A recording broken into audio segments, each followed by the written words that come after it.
se në momentin e parë të largimit nga ajo karrige, ai përfundon në qoftë se për Lubin u tha 36 vjet burg, ju garantoj se për Ramen as 76 nuk mjaftojnë. Për serialin e veprave penale, vetëm porti i Durrësit është të paktën 60 vite burg. Vetëm porti i Durrësit. Le t'i lam me janë të gjitha. Djegësi i Tiranës. Pra, ajo që thash unë ishte me minimume. Po Edi Rama meriton 3 jetë t'i kaloj në burgje për vjedhjet që ka bërë. Ndaj dhe ai gjerë në këte moment që po jap konferencën, nuk ka dërguar në kryesinë e parlamentit raportin e tij për imunitetin e Ballukut. Them raportin e tij sepse raporti është i antarët të komisionit, po ai tregoi se atë do ta shoh unë, dhe ai ka mbi një javë që ka në dorë atë. Pra është Rama vetë ai që bllokon dërgimin e raportit të komisionit, të antarët komisionit të Partisë së Krimit në parlament, në kryesinë e parlamentit, për të futur këtë ejte në agjendën e parlamentit. Siç e shifti të dashur qytetar,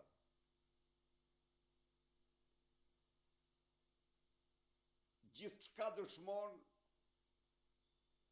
se fati i Shqipërisë, fati juaj, fati fëmijëve tuaj është vetëm në duart tuaja.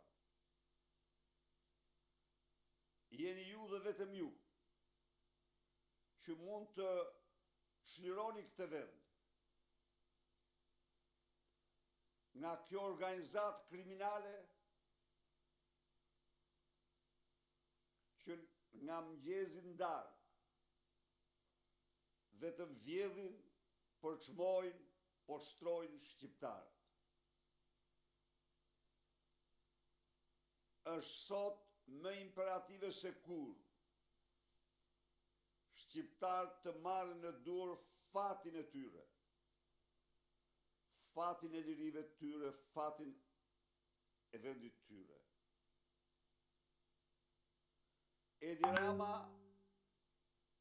ndërhyrjes apo kërkesave të fuqishme nga partnerët tanë më kryesor, nga Komisioni Evropian, për të mos penguar drejtësinë, ju përgjigj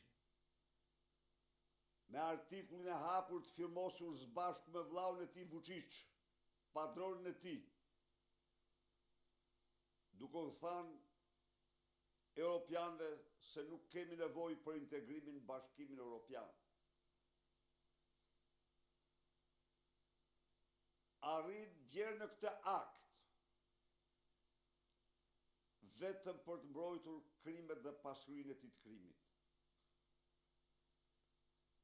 Por Edi Rama është i person, është kryeministër sigurisht.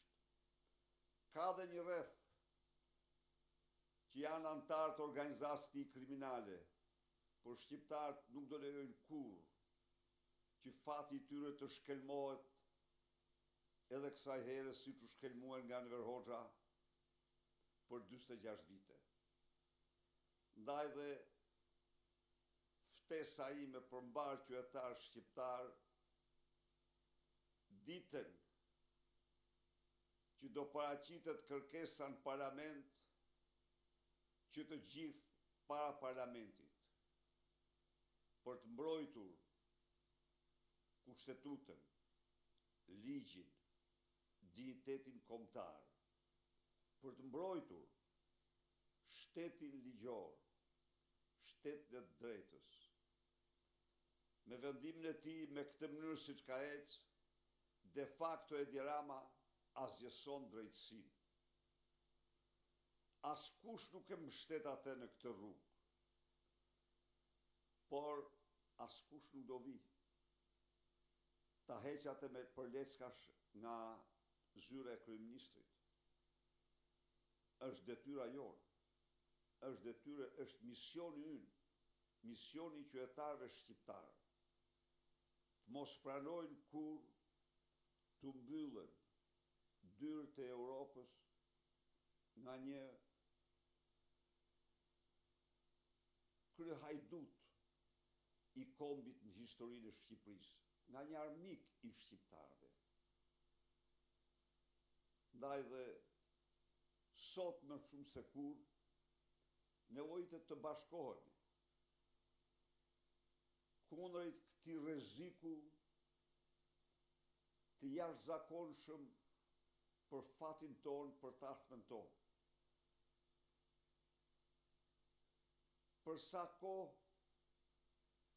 është Bashkimi Evropian e ardhmja më e mirë dhe fati më i madh i shqiptarëve është antarësimi në Bashkimin Evropian.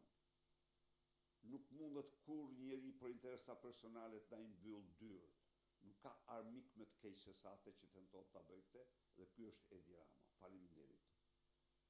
Berisha, cila do të jetë strategjia e opozitës në protestën që do të mbahet para parlamentit, pasi ka pasur disa deputet që kanë thënë publikisht se janë dhe pro ngujimit në parlament, në atë Janë sens. pro Ngujimit në parlament. Të paktën